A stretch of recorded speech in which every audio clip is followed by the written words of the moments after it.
Hello friends, welcome to mission KVS. स्वागत है आपका मिशन केवीएस में। बिहार 7 फेज शिक्षक भर्ती या बीपीएससी शिक्षक भर्ती की सीरीज़ को आगे बढ़ाते हुए, जीएस की सीरीज़ को आगे बढ़ाते हुए, या जीएस में एसएसटी को कह लो, साइंस को कह लो, साइंस की एक नई सीरीज़ शुरू हो चुकी है। सो बेसिकली बिहार बीपीएससी की जो जो एससीईआरटी की जो आपकी बुक है, उसको हमने रखा है बेस, और उसको बेस बनाकर हम लोग कंटेंट को प्रोवाइड करा रहे हैं। बिहार एक बड़ा राज्य है और इसको लेकर बहुत सारे कंटेंट हैं। तो इसी कंटेंट के कड़ी में थोड़ा आगे जोड़ते हुए मैंने एक सीरीज़ चलाई थी, आपको याद होगा, हमारा राज्य बिहार की। तो उसके 2 पार्ट करवाए हैं। उसके अलावा मैंने बिहार के बारे में अलग अलग रैंडम टॉपिक पे वीडियो बनाई हुई है, जिससे क्वेश्चन फंसने के पूरे पूरे आसार हैं। क्योंकि बीपीएससी के और भी पेपर हुए हैं, उसमें उन सभी टॉपिक से आपको क्वेश्चन मिल जाएंगे अगर आप क्वेश्चन पेपर में मैच करो तो जाहिर सी बात है यहाँ भी आपको देखने को मिलेंगे। सो आज का जो टॉपिक रहेगा वो थोड़ा बिहार के भूगोल से रिलेटेड है, लेकिन ये बहुत इंपॉर्टेंट टॉपिक है। इसमें बहुत सारे फैक्ट्स मैंने डाले हैं बिहार को लेकर, तो आप उसको ज़रा ध्यान से देखिएगा। Without any time wasting, let's start the video को अच्छे से एक्सपीरियंस करने के लिए आप इसकी स्पीड को बढ़ा सकते हैं, क्वालिटीज़ अपने अकॉर्डिंग रख सकते हैं, और ज़रूर इसको from the beginning to end देखें। वीडियो बाइलिंगुअल रहेगी, जहाँ पे हिंदी में लिखा होगा वहाँ पे इंग्लिश में समझा दिया जाएगा। So let's start.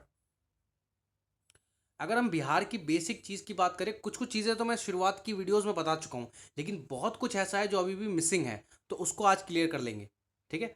हम अगर इसके एरिया की यानी क्षेत्रफल की बात करें, तो इसका एरिया 94,163 वर्ग किलोमीटर, यानी कि 94,94,163 स्क्वायर किलोमीटर्स का इसका एरिया है। देश में इसका 13वां स्थान है। तेलंगाना बनने से पहले 12वां था, लेकिन अब 13वां स्थान हो चुका है। तेलंगाना अब ये 13वें स्थान पर सबसे बड़ा राज्य है as compare according to area. अगर पॉपुलेशन की बात करें तो ये तीसरे नंबर पे आता है। ठीक, इससे पहले उत्तर प्रदेश और महाराष्ट्र आते हैं। समुद्र तल से इसकी ऊंचाई, सी लेवल से इसकी औसत ऊंचाई 173 फीट की है। ठीक है। बिहार राज्य का ग्रामीण क्षेत्रफल, रूरल एरिया, हमने ये पिछली बार ग्रामीण पॉपुलेशन पढ़ी। बिहार की जनगणना वाली वीडियो ज़रूर देखिए, डिस्क्रिप्शन में भी लिंक है इसका, प्लेलिस्ट का, उसमें जाकर देखिए जनगणना। बहुत ही इंपॉर्टेंट फैक्ट डाले हैं, बहुत क्वेश्चन फंसेंगे उससे, एक दो तो पक्का फंसेंगे। तो बिहार की अगर ग्रामीण क्षेत्रफल की बात करें, तो वो है 92,358.40 वर्ग किलोमीटर, यानी 94,358.40 वर्ग यानी स्क्वायर किलोमीटर का एरिया जो है वो गांव है बिहार में, बहुत ज़्यादा है। अगर शहरों की बात करें तो 1,804.60 वर्ग किलोमीटर का एरिया शहर का, यानी शहरी जनसंख्या, शहरी क्षेत्रफल छोटा है बिहार में, ग्रामीण एरिया ज़्यादा है। ठीक है। अब बिहार का अगर डायमेंशन देखें, बिहार का अगर ये देखिए कि लॉन्गिट्यूडनल और लैटिट्यूडनल, यानी अक्षांतर और देशांतरीय जो उसकी स्थिति है वो कहाँ पे लोकेटेड है, उसके बारे में ज़रा समझिए। ज़रा आप ऊपर देखिए, ऊपर लिखा है देखो, बिहार का उत्तरी अक्षांश यानी northern latitude 24 degree 20 minute 10 second से लेकर 27 डिग्री 31 मिनट 15 सेकेंड के बीच में है उत्तरी अक्षांश। ये एक उत्तरी अक्षांश का एक पार्ट नीचे है, अगर मैं थोड़ा जूम करके दिखाऊं, ये वाला, ये जो सबसे डाउन में, ये दक्षिण के जस्ट नीचे है। तो बिहार का अगर उत्तरी अक्षांश देखें तो कहाँ से कहाँ तक है, 24 डिग्री 20 मिनट 10 सेकेंड से लेकर 27 डिग्री 31 मिनट 15 सेकेंड उत्तरी अक्षांश। और अगर पूर्वी देशांतर की बात करें, वो है 83 डिग्री 19 मिनट 50 सेकेंड से लेकर 88 डिग्री 17 मिनट 40 सेकेंड पूर्वी देशांतर तक, यानी ईस्टर्न लॉन्गिट्यूड तक। ठीक है। तो आपको ये चीज़ पता होनी चाहिए कि इसकी अक्षांशर, और एक्चुअली हर किसी की लोकेशन तय होती है अक्षांश और देशांत को लेकर। ठीक है, उसके थ्रू हम लोकेशन तय करते हैं, टाइमलाइन वगैरह होती हैं, तो इसके बारे में अलग से भी पढ़ सकते हैं हम लोग। बट हमें पता होना चाहिए कि बिहार कहाँ लोकेटेड है। और इसके अलावा अगर बिहार का उत्तर से दक्षिण का देखें क्षेत्रफल कितने किलोमीटर में फैला हुआ है, तो 345 किलोमीटर में है। और अगर पूर्व से पश्चिम की तरफ देखें तो वो 443 किलोमीटर में है। तो ये एक बहुत इंपॉर्टेंट चीज़ थी जो मैंने आपको एक मैप के थ्रू इजीली समझा दी है, इसको लिख लेना। नेक्स्ट अब बात करें, हमें यह भी पता होना चाहिए कि बिहार का सबसे नॉर्दर्न यानी सबसे उत्तरी जिला कौन सा है, सबसे दक्षिणी जिला कौन सा है, सबसे पूर्वी जिला कौन सा है, और सबसे पश्चिमी जिला कौन सा है। इंग्लिश में कहे तो नॉर्दर्न, सदर्न, ईस्टर्न और वेस्टर्न जिले कौन से हैं सबसे।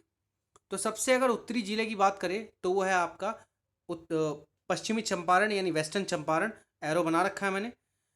सबसे दक्षिणी जो जिला है हमारा वो गया है। सबसे पूर्वी जो जिला है वो हमारा किशनगंज है। और सबसे पश्चिमी जो जिला हमारा है वो कैमूर है। ठीक है, इसको याद रखेंगे आप लोग। नेक्स्ट इज, अब हमें ये पता होना चाहिए कि बिहार के जो 38 जिले हैं, उस हमें ये पता है कि बिहार की सीमा एक देश से यानी नेपाल से और 3 राज्यों से यानी उत्तर प्रदेश, झारखंड और आपका पश्चिम बंगाल से लगती है। लेकिन हमें ये ज़रूर पता होनी चाहिए कि कितने ज़िले किस राज्य से और कितने ज़िले किस देश से लग रहे हैं। कौन से ऐसे ज़िले तो 2 राज्यों से लग रहे हैं, कौन सा ऐसा ज़िला है जो एक राज्य और एक देश से यानी नेपाल से लग रहा है। तो हमें इसकी अच्छी से जानकारी होनी चाहिए। इससे भी क्वेश्चन आ सकता है रैंडमली उठाकर, ऑप्शन में दे दे कि इसमें से कौन सा जिला उत्तर प्रदेश से नहीं लगता बिहार का, तो आपको बताना पड़ेगा। तो उसके लिए हमें पता होना चाहिए। सबसे पहले जो है मैंने अंतर्राष्ट्रीय सीमा इंटरनेशनल बाउंड्री की बात की है, तो बिहार की इंटरनेशनल बाउंड्री नेपाल से लगती है। नेपाल से जो है हमारे 7 जिले लगते हैं उत्तर प्रदेश के। अगर हम यहाँ से स्टार्ट करें तो पश्चिमी चंपारण, पूर्वी चंपारण, सीतामढ़ी, मधुबनी, सुपौल, अररिया, किशनगंज, ये 7 जिले जो हैं लाइन से, ये हमारे नेपाल को टच करते हैं, ये वाले ज़िले। ठीक है, इसको आप याद रखिए, स्क्रीनशॉट लेना है, स्क्रीनशॉट ले लीजिए। लगभग 729 किलोमीटर्स की बाउंड्री भी है, if I am not wrong, इतनी किलोमीटर की बाउंड्री तो है जो बिहार और नेपाल के बीच में इंटरनेशनल बाउंड्री है। Next is UP. यूपी से लगने वाले ज़िले, अब यूपी से कुल मिलाकर 8 ज़िले लगते हैं। कौन कौन सा, अगर देखिए रेड डॉट, ये रेड डॉट वाले सारे, पश्चिमी चंपारण, गोपालगंज, सिवान, सारण, भोजपुर, बक्सर, कैमूर और रोहतास। ठीक है, ये यूपी से लगने वाले 8 जिले हैं। इनके बारे में आपको पता होना चाहिए, कौन सा जिला किस राज्य से लग रहा है, ये हमें बिल्कुल पता होना चाहिए, क्योंकि ये पेपर में आ सकता है। बहुत ईजी क्वेश्चन बन जाता है इससे। अब इसके बाद अगली जो हमारी बिहार की सीमा लगती है वो झारखंड से लगती है। 2000 में झारखंड अलग हो गया था, इससे लगभग 18 जिले काट कर झारखंड को बनाया गया था। 18 बिहार के 18 जिले सीधे सीधे झारखंड में चले गए थे। ठीक है, इसके बारे में अलग से वीडियो बनेगी कि बिहार का विभाजन, जो बिहार का विभाजन बिल्कुल शुरू से अंग्रेजों के टाइम से चला आ रहा था, थोड़ा थोड़ा टूट टूट कर आज बिहार अपनी इस स्थिति में है कि यहाँ पे 38 जिले बचे हैं। वो कैसे हुआ, वो पूरी एक डिटेल्ड वीडियो मैं बनाने वाला हूँ। इसके अलावा जो मेरी नेक्स्ट वीडियो रहेगी वो बिहार की नदियों के ऊपर है प्रॉपर। ठीक है, तो झारखंड से भी अपने 8 जिले लगते हैं, रोहतास, औरंगाबाद, गया, नवादा, जमुई, बांका, भागलपुर और Katihar. I am again repeating, Jharkhand से लगने वाले जिले भी 8 ही हैं, रोहतास, औरंगाबाद, गया, नवादा, जमुई, बांका, भागलपुर और कटिहार। ठीक है, अब इसमें से कुछ ऐसे भी जिले हैं जो 2 राज्यों से कॉमन लग रहे हैं, उसके बारे में मैंने आगे लिखा है। ठीक है, इसके बाद पश्चिमी बंगाल से सबसे कम जिले लगते हैं, वो है सिर्फ 3, किशनगंज, पूर्णिया कह देते हैं इसको वहाँ के लोग, पूर्णिया और फिर कटिहार। ये 3 जो है जिले लगते हैं आपके पश्चिमी बंगाल से। कभी तो बिहार बंगाल का ही पार्ट था। इसके बाद पटना जो राजधानी है, पटना राजधानी से बिहार के सबसे ज़्यादा जिले लगते हैं, वो हैं 9 जिले। टोटल कितने हैं? 9। सारण, वैशाली, समस्तीपुर, बेगूसराय, लखीसराय, नालंदा, जहानाबाद, अरवल और भोजपुर। ये कितने हो गए? 9 जिले हो गए। 9 जिले पटना राजधानी से लगते हैं बिहार के। तो ये भी आपको पता होने चाहिए। मान लो इस तरीके क्वेश्चन आ जाए कि इनमें से कौन सा जिला है जो बिहार की राजधानी पटना से नहीं लगता, तो हमें बताना पड़ेगा। तो ये आपका पूरा पूरा एक मैंने मैप के थ्रू समझा दिया है। ये बहुत इजी तरीके से समझाया ताकि आप इसको देखो और रिवाइज कर सको। ठीक है, अब थोड़ी और डिटेल्ड जानकारी। बिहार के 16 ऐसे ज़िले हैं जो ना किसी स्टेट से, ना किसी राज्य से लगते हैं और ना ही इंटरनेशनल बाउंड्री यानी आपके नेपाल से लगते हैं, उसको टच भी नहीं करते। 16 ऐसे ज़िले हैं। बिहार का रोहतास जो ज़िला है वो 2 राज्यों से लगता है कॉमन, एक उत्तर प्रदेश से और एक झारखंड से। सीमा स्पर्श करता है, टच करता लगता है। ठीक है, बिहार का जो कटिहार जिला है वो भी 2 राज्यों से यानी कॉमनली लगता है, झारखंड से और पश्चिम बंगाल से। बिहार का किशनगंज जिला जो है वो पश्चिम बंगाल और नेपाल की सीमा को टच करता है, स्पर्श करता है, लगता है कॉमनली। बिहार का जो पश्चिमी चंपारण जिला है वो आपका उत्तर प्रदेश और नेपाल की सीमा को टच करता है। तो मैंने आपको बताया था कि बहुत कुछ ऐसे भी ज़िले हैं जो कॉमनली लग रहे हैं 2 जगह पर, तो उसका आपको पता होना चाहिए। ये कुछ खास वीडियो मैंने इसीलिए बनाई थी, ये मेरा पर्पस यही था कि बिहार के बारे में छोटा मोटा जो हम सोचते हैं ना, देखो कभी कभी ऐसा होता है जो काफ़ी पॉपुलैरिटी पकड़ लेता है एग्ज़ाम। आपने नोटिस किया होगा, जैसे रीट था, कोई भी एग्ज़ाम था, हम लोग बहुत डीप पढ़ते चले जाते हैं। हालांकि डीप पढ़ना गलत नहीं है, नॉलेज होनी चाहिए डीप पढ़ने की, लेकिन कभी कभी वो बिल्कुल आसान सा ऊपर से पूछ लेता है जो हम अक्सर भूल जाते हैं। तो ये वही सारी चीज़ें हैं जो आसान नहीं है, लेकिन पढ़ के जाओ तो बहुत आसान है। ठीक है। अब बिहार, अब बारिश का मौसम चल रहा है तो बिहार की बारिश के बारे में बात कर लेते हैं कि एवरेज रेन कितनी है यहाँ पे।